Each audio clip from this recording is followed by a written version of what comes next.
The Ontario government has released its fall economic statement, widely known as the mini budget. The 158-page document does not mention the word affordability once and contains no new measures to help individuals struggle with high inflation. This is our responsible, targeted approach to get Ontario through these uncertain times and build Ontario. We continue to be open and transparent with the people in Ontario about the province's fiscal situation. Due to a slowing economy impacting revenues and increasing our flexibility to respond to risks, our government is now projecting a $5.6 billion deficit in 23-24. That's Finance Minister Peter Bethlenfalvy speaking to media this afternoon. There are a few highlights from the economic statement, including the creation of a new infrastructure bank. The Ontario government says it will be setting aside $3 billion to help create the arm's length institution. According to the PCs, the bank will be responsible for attracting public sector pension plans and other trusted institutional investors to participate in large-scale critical infrastructure projects. For more on what to look out for in this so-called mini budget, we go now to Cynthia Mulligan and Richard Southern reporting from Queen's Park.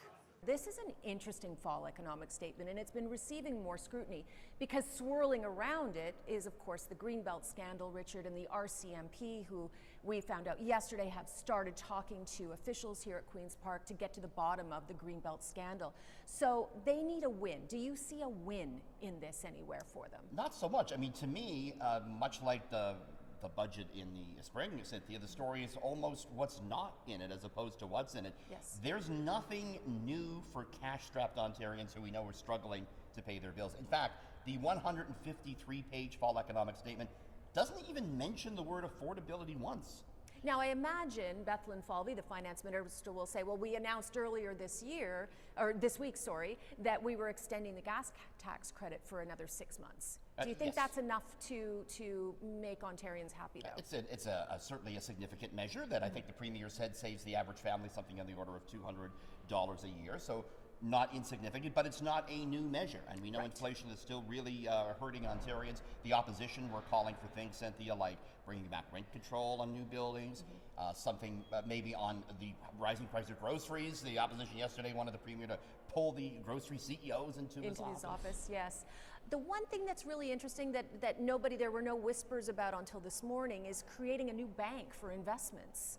That's probably one of the big headlines here, that they're setting aside $3 billion to create an investment bank. So this would be a new measure for the government to speed up the construction of big infrastructure projects, long-term care home, transit. We know they're building subway lines. A way for the government to sort of mitigate the financial risk. It has to put in. Absolutely, to get more of the private sector involved, big pension funds to help out with this. There's a lot of questions about this. Well, more questions than answers, really. I found it very thin on details. Yeah. What's the benefit to taxpayers here?